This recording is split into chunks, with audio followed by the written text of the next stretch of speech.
On election day this Saturday, first home buyers have some major policies to consider out of the LMP and ALP when it comes to getting the keys to their first home sooner.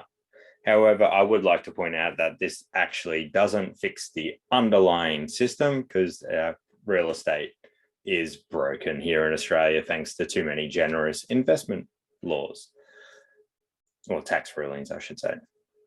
But before we dive into those two new policies, instead, how about we have a quick look at what's already available for first homeowners to get the keys to their house sooner. So let's start off with the First Home Super Saver scheme. That's where you can use a bit of tax arbitrage to salary sacrifice and then withdraw that benefit to put towards your first home deposit. It was currently limited to $30,000 total withdrawal benefit, but as of 1 July, that gets up to $50,000.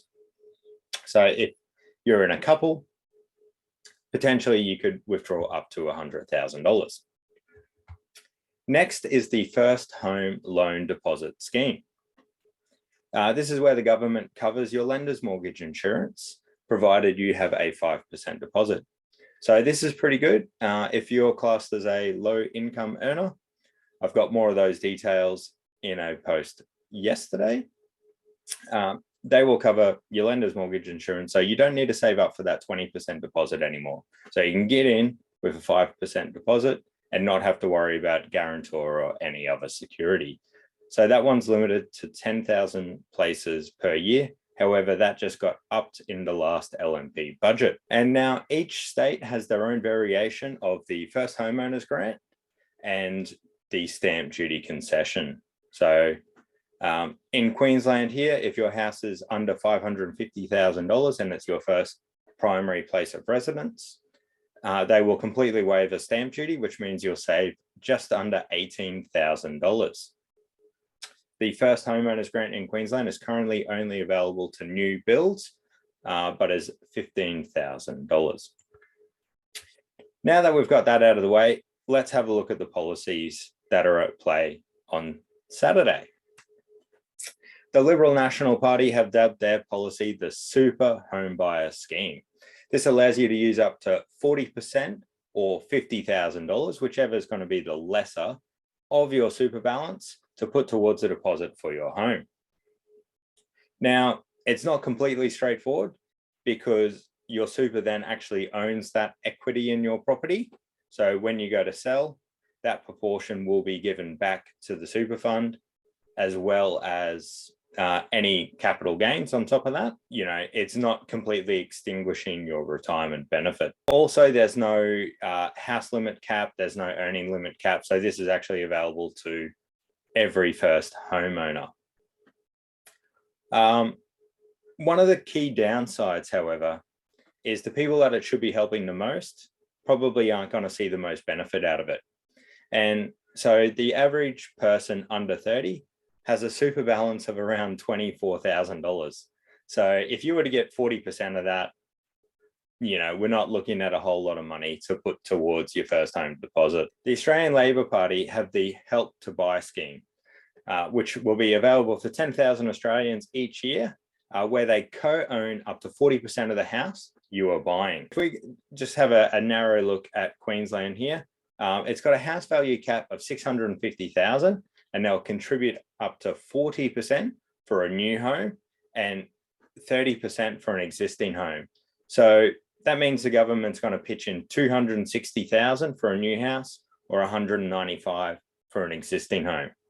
The government then recoups their percentage when it comes to sales. So remember, they're not just going to recoup how much they put in. It will be a proportion and then also of the capital gains and the sale. So there's a couple of things that I actually really like about this scheme. So with the government contribution, you don't have to max it out. You don't have to do 40% for a new build or 30% for an existing. You can do actually as little as 5% co-contribution. So this means you can actually really tailor it to your affordability needs. The second piece I like about it is because the government owns part of it, your actual mortgage is greatly reduced, which means it's going to eliminate a lot of cash flow concerns if we're buying in a heated market And, we've got interest rates that are beginning to creep up now as well. So only having a $300,000 mortgage or a $400,000 mortgage compared to a $600,000 mortgage means we're not going to get cash flow restricted too quickly.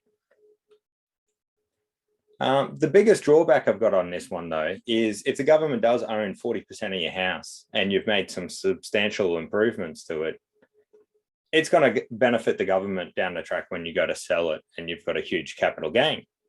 Now, you could see it that you're saving money anyway because you're not paying interest on that $200,000 that the government chipped in. So they deserve a little bit more than just their money plus whatever land value grew by. But it is something to consider if you're making substantial renovations to a house. So potentially you'd look at completely selling out of that and then getting a new house, renovating, something like that. Maybe in the future as well, the government will have a buyout scheme if the ALP gets in. The other concern I've got, and this isn't for the first home buyers, this is for everyone else looking in. Yeah, it's great. It's going to continue to fan the flame. That is the Australian real estate market. But it's available to 10,000 people each year. And the maximum contribution in New South Wales is $380,000. So at a maximum, that would be $3.8 billion that the government's putting forward each year to help first homeowners into their house.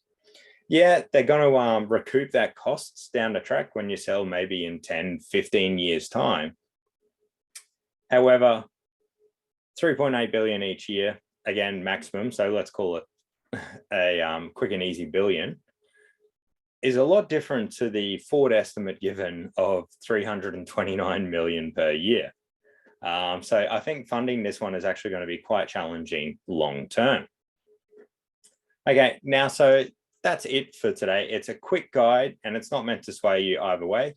It's so if you're a first home buyer, you can make a more informed decision on which way you would want to go. So whether or not tap into your super and co-own with your super funds, which will help you get a deposit, or co-own with the government. So you've got reduced long-term payments, but also you're giving up a bit more of that value when it comes to sell.